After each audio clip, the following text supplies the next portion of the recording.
ಮನೆಯಲ್ಲಿ ಇದ್ದಾಗ ಒಂದು ಲೆಕ್ಕಾಚಾರಗಳಿರುತ್ತೆ. ಅಂದರೆ ಈ ಗೆಲ್ಲೋಕ್ಕೋಸ್ಕರ ಸ್ಟ್ರಾಟಜಿಗಳನ್ನು ಮಾಡಬೇಕಾಗತ್ತಾ, ಗೇಮ್ ಪ್ಲ್ಯಾನ್ ಇರುತ್ತಾ, ಸೊ ಅದೆಲ್ಲವೂ ಕೂಡ ಟ್ರೂನಾ ಫೇಕ್ ಅನ್ನುವಂಥ ಚರ್ಚೆಗಳು ಸಾಕಷ್ಟು ಸೋಷಿಯಲ್ ಮೀಡಿಯಾದಲ್ಲಿ ನಡೀತಾ ಇರುತ್ತೆ. ಸೊ ಕೆಲವರು ಕೂಡ ಈ ಬಾರಿ ಬಿಗ್ ಬಾಸ್ ಬಗ್ಗೆ ಒಂದಿಷ್ಟು ಪರವಿರೋಧದ ಚರ್ಚೆ ಕೂಡ ಮಾಡಿದ್ದಾರೆ. ಸೊ ನೀವೇನು ಹೇಳ್ತೀರಿ, ಹೇಗೆ ತಗೋತೀರಿ ಅದೆಲ್ಲ ಅಂತ? ಬೇಸಿಕಲಿ ಸ್ಕ್ರಿಪ್ಟ್ ಅಂತ ಏನೋ ಕೇಳ್ತಾರೆ. ನನಗೆ ಹೊರಗಡೆ ಬಂದಮೇಲೆ ಫಸ್ಟ್ ಕೇಳಿದ್ದೆ ಅದು, ಒಳಗಡೆ ಸ್ಕ್ರಿಪ್ಟ್ ಇರುತ್ತಾ, ಊಟ ನಿಮಗೆ ನಿಜವಾಗ್ಲೂ ಅಷ್ಟು ಊಟ ಸಿಗಲ್ವಾ, ಅಥವಾ ಟೈಮ್ ಏನು ನಿಮಗೆ ನೋಡೋಕ್ಕಾಗಲ್ವಾ, ಅದು ಎಲ್ಲನೂ ಸತ್ಯ. ನಮಗೆ ಊಟ ಬಜೆಟಿಂಗ್ ಆಗಲಿ ಅಥವಾ ರ್ಯಾಷನ್ ಬಜೆಟಿಂಗ್ ಆಗಲಿ ಟೈಮ್ ಅನ್ನೋ ಒಂದು ಏನು ನೋಡುವಂಥ ಒಂದು ಅದು ಇದೇ ಇರಲ್ಲ. ಸೊ ಆ ಎಲ್ಲ ವಿಚಾರದಲ್ಲಿ ಅದು ನಿಜವಾಗ್ಲೂ ಸತ್ಯನೇ. ನಾನು ಆ್ಯಸ್ ಅ ಪರ್ಸನ್ ನಾನು ಜೆನ್ವಿನ್ ಆಗಿ ಒಳಗಡೆ ಇದ್ದೆ, ಹೊರಗಡೆನೂ ನಾನು ಸುಳ್ಳು ಹೇಳಿದ್ರೆ ಅದು ನನಗೆ ಅರ್ಥ ಇರಲ್ಲ, ನನಗೆ ವ್ಯಾಲ್ಯೂನೂ ಇರಲ್ಲ. ಸೊ ಓವರ್ ಆಲ್ ಕಾನ್ಸೆಪ್ಟ್ ಏನಿದೆ ಅದು ಎಲ್ಲನೂ ಸತ್ಯನೇ.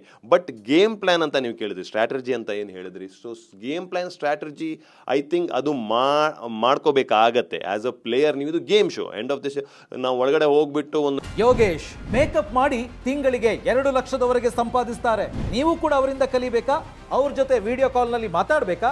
ಈಗಲೇ ಫ್ರೀಡಮ್ ಆ್ಯಪ್ ಡೌನ್ಲೋಡ್ ಮಾಡಿ. 100 ದಿನ ಸುಮ್ಮನೆ ಇದ್ದು ಬರೋದಂದರೆ ಗೇಮ್ ಪ್ಲ್ಯಾನ್ ಸ್ಟ್ರಾಟಜಿ ಬೇಡ ಅಂತ ಅನ್ಸುತ್ತೆ. ನೀವು ಏನು ಬಟ್ ಒಳಗಡೆ ಹೋಗಿ ನೀವು ಆಡಬೇಕು, ವಿನ್ ಆಗಬೇಕಂದ್ರೆ ಗೇಮ್ ಪ್ಲ್ಯಾನ್ ಸ್ಟ್ರಾಟಜಿ ಮಾಡಬೇಕಾಗತ್ತೆ. ಬಟ್ ಗೇಮ್ ಪ್ಲ್ಯಾನ್ ಸ್ಟ್ರಾಟಜಿನೂ ಫೇರಾಗಿ ಮಾಡಬೇಕು, ಗೇಮ್ ಪ್ಲ್ಯಾನ್ ಸ್ಟ್ರಾಟಜಿನೂ ಫೇರಾಗಿ ಆಡಬೇಕು, ಜೆನ್ಯೂನಾಗಿ ಆಡಬೇಕು, ಹಾನೆಸ್ಟ್ ಆಗಿರಬೇಕು. ಅದು ಎಲ್ಲೂ ನೀವು ಮಾಡಿದಂಥ ಗೇಮ್ ಪ್ಲ್ಯಾನಿಂದ ನಿಮ್ಗೆ ಹೊರಗಡೆ ಒಂದು ರಾಂಗ್ ಇಂಪ್ರೆಷನ್, ರಾಂಗ್ ಇನ್ಸ್ಪಿರೇಷನ್, ನಾವು ನೋಡುವಂಥ ಅಭಿಮಾನಿಗಳಿಗೆ ರಾಂಗ್ ಇನ್ಸ್ಪಿರೇಷನ್, ನೋಡುವಂಥ ಆಡಿಯನ್ಸ್ಗಳಿಗೆ ರಾಂಗ್ ಥಾಟ್ ಹೋಗಬಾರ್ದು ಅಂತ ನನ್ನ ಒಂದು ಅಭಿಪ್ರಾಯ. ಆಸ್ ಅವಿನಾಶ್ ನಾನು ಅನ್ಕೊಂಡಿದ್ದಿಷ್ಟೇ.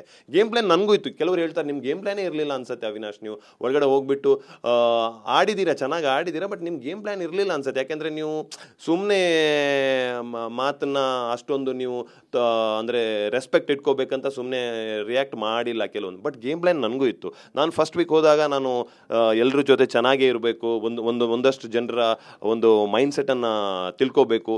ಆಮೇಲೆ ಎಂಟರ್ಟೈನ್ಮೆಂಟ್ ಅಂತ ಬಂದಾಗ ನಾನು 100% ಕೊಡಬೇಕಂತಲೇ ಎಂಟರ್ಟೈನ್ಮೆಂಟ್ ಮಾಡಿದೆ. ಅದು ಕಾಮಿಡಿ ಆಗಿದೆಯಾ, ಎಂಟರ್ಟೈನ್ಮೆಂಟ್ ಆಗಿದೆಯಾ, ಅಲ್ಲಿ ಹೊರಗಡೆಯಿಂದ ಕೆಲವೆಡೆ ಕಾಮಿಡಿ ಅಂತ ಅನಿಸ್ತು. ಅವಿನಾಶ್ ಅವರು ಅಗ್ರೆಸಿವ್ ಕ್ಯಾರೆಕ್ಟರ್ ಇದ್ದವರು ಕಾಮಿಡಿ ಮಾಡ್ತಾ ಇದ್ದಾರೆ, ಅದು ಬಟ್ ನನಗೆ ಅದು ಎಫೆಕ್ಟ್ ಆಗಲ್ಲ. ಯಾಕಂದ್ರೆ ನಾನು ಎಂಟರ್ಟೈನ್ಮೆಂಟ್ ಅಂತ ಬಂದಾಗ ಎಂಟರ್ಟೈನ್ಮೆಂಟೇ ಮಾಡಬೇಕು ನಾನು. So end of the day ನೀವು ಏನು ಸ್ಟ್ರಾಟಜಿ ಏನು ಮಾಡ್ತೀರ ಅದನ್ನು ಮಾಡ್ಕೊಂಡು ಹೋಗಬೇಕು. But as a player you have to play well.